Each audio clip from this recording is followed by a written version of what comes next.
ગુરુ પોતાના અનુભવ અને પોતાના જ્ઞાન થકી એ વિદ્યાર્થીઓને પોતાના જીવનમાં આગળ વધે તેવા બોધપાઠ આપે, પરંતુ એક ગુરુ એવો સકંજામાં આવ્યો કે નોકરીની લાલચ આપી અને અનેક વિદ્યાર્થીઓ પાસેથી લાખો રૂપિયાની છેતરપિંડી કરી લીધી।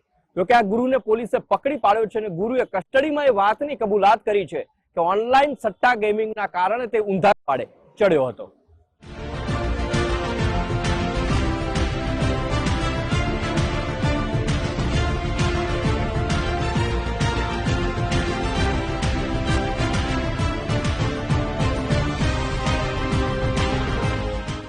ગુરુ અને શિષ્યોના સંબંધને લૂણો લગાડતો કિસ્સો મેગા સિટી અમદાવાદથી સામે આવ્યો છે। અમદાવાદની જાણીતી ગુજરાત કોલેજમાં એક શિક્ષકે પોતાના જ વિદ્યાર્થીઓને લાખો રૂપિયાનો ચૂનો લગાડ્યો। મૂળ રાજકોટના પીટી શિક્ષક પ્રજ્ઞેશ બારહટે 10થી વધુ વિદ્યાર્થીઓ પાસેથી 4.48 લાખ રૂપિયાની છેતરપિંડી આચરી હોવાની ફરિયાદ નોંધાઈ છે, જેના આધારે એલિસબ્રિજ પોલીસે તપાસ હાથ ધરી અને છેક 6 મહિનાની તપાસ બાદ ઠગ પીટી શિક્ષક પ્રજ્ઞેશ બારહટ કાયદાના સકંજામાં આવ્યો। ગુજરાત કોલેજના પીટી શિક્ષક તરીકે થોડા સમય માટે જોડાયેલા પ્રજ્ઞેશ બારહટે વિદ્યાર્થીઓને અલગ અલગ મોડસ ઓપરેન્ડીથી છેતર્યા। કેટલાક વિદ્યાર્થીઓને ક્રિકેટમાં સ્ટેટ લેવલે સિલેક્શન કરવાની તેમને પ્રલોભન આપ્યું, તો પોતાની સારી ઓળખ હોવાનું કહીને કેટલાક વિદ્યાર્થીઓને તેમણે છેતર્યા અને એરફોર્સમાં નોકરી આપવાની લાલચ આપી। આ તરકીબ થકી દરેક વિદ્યાર્થીઓ પાસેથી 40 થી 50 હજાર રૂપિયા તેમણે પડાવી લીધા। આરોપી માર્ચ 2026માં ગુજરાત કોલેજમાં નોકરીમાં લાગ્યો અને 15 દિવસમાં જ નોકરી છોડી વિદ્યાર્થીઓના પૈસા પડાવીને તે ફરાર થઈ ગયો। આ મુદ્દે ભોગ બનનારે ફરિયાદ દાખલ કરતા ઊંડી તપાસ કરીને એલિસબ્રિજ પોલીસે પીટી શિક્ષક પ્રજ્ઞેશ બારહટને ઝડપી પાડ્યો। કચ્છના અંજારમાં છુપાઈને બેસેલા ઠગ શિક્ષકે પોલીસથી બચવા અનેક તરકીબો અજમાવી। પીટી શિક્ષક પ્રજ્ઞેશ બારહટે ઠગાઈ બાદ 10 મોબાઈલ નંબર અન્ય વ્યક્તિના નામે લઈને પોતાની ઓળખ છુપાવવાનો પ્રયાસ કર્યો હતો।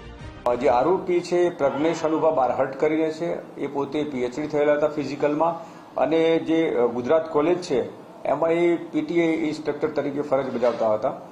જે ફરજ બજાવતા એ દરમિયાન એમણે વિદ્યાર્થી જે આવતા હતા એમને પ્રલોભન આપેલું કે એક સ્ટેટની ક્રિકેટ ટીમમાં સિલેક્શન કરાવી દેશે અને એરફોર્સમાં નોકરી અપાવી દેશે, એવી વિદ્યાર્થીઓને એવો વિશ્વાસમાં લેતા એણે કુલ 21 વિદ્યાર્થી પાસેથી 4,48,000 રૂપિયા એકત્રિત કર્યા હતા।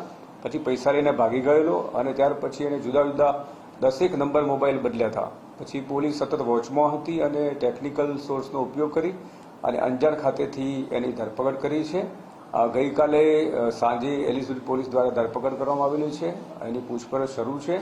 પૂછપરછ દરમિયાન એવું જાણવા મળ્યું છે કે મજકૂર છે ઓનલાઈન સટ્ટાની આદત ધરાવે છે, જેના કારણે આ ગેરકાયદેસર પ્રવૃત્તિ કરે છે। આ ઠગ બાદ શિક્ષકે ઓનલાઈન સટ્ટામાં દેવું કર્યું અને જે ભરપાઈ કરવા માટે તેણે છેતરપિંડી કર્યાની એલિસબ્રિજ પોલીસની ફરિયાદની પૂછપરછમાં કબૂલાત તેણે કરી છે। જો કે પીટી શિક્ષક પ્રજ્ઞેશ બારહટ વિરુદ્ધ અગાઉ ગાંધીનગરના ઇન્ફોસિટી પોલીસ સ્ટેશન, કચ્છના નખત્રાણા અને રાજકોટમાં કુલ મળીને 5 જેટલા ગુના પોલીસના ચોપડે નોંધાઈ ચૂક્યા છે। મૂળ રાજકોટના આરોપી પ્રજ્ઞેશ બારહટે પત્ની સાથે થોડા સમય પહેલા છૂટાછેડા થયા બાદ ઓનલાઈન સટ્ટાના રવાડે ચડી ગયો હોવાનું જણાવ્યું હતું। બી ડિવિઝન પોલીસ રાજકોટ શહેર, Infocity police station Gandhinagar, Nakhatrana police station Kutch અને રાજકોટ યુનિવર્સિટી પોલીસ સ્ટેશનમાં ગુનો દાખલ થયા છે। જે રાજકોટ યુનિવર્સિટી પોલીસ પર ગુનો દાખલ થયો છે એ છેલ્લામાં છેલ્લો ગુનો છે અને જે આરોપી છે એની પ્રવૃત્તિ હજુ પણ એ ચાલુ જ છે, એટલા માટે કે આ પેપરમાં કોઈ સરકારી નોકરીની જાહેરાત આવે છે તો જાહેરાતના આધારે જે લોકો સંપર્કમાં હોય ને એ જે જાહેરાત હોય એમાં પોતે કોન્ટેક્ટ ધરાવે છે, એમ કે નોકરી આપવાના લાલચ આપી અને પૈસા ઉઘરાવી અને છેતરપિંડી કરે છે। આ પીટી શિક્ષક સરકારી નોકરી માટે ન્યૂઝપેપર અને સોશિયલ મીડિયામાં આવતી જાહેરાત જોઈને વિદ્યાર્થીઓના અલગ અલગ ગ્રુપની જાણ કરીને તેમને ફસાવતો। આ ઠગબાજ અત્યાર સુધીમાં અનેક લોકો સાથે મોટી રકમની ચીટિંગ કરી હોવાની આશંકા છે। અમદાવાદ પોલીસના વરિષ્ઠ અધિકારીઓની દેખરેખ હેઠળ આરોપીના રિમાન્ડ મેળવી ગુનાહિત ભૂતકાળ અંગે આકરી પૂછપરછ હાથ ધરવામાં આવી છે। માનસી પટેલ સાથે ગુજરાત ફર્સ્ટ, અમદાવાદ।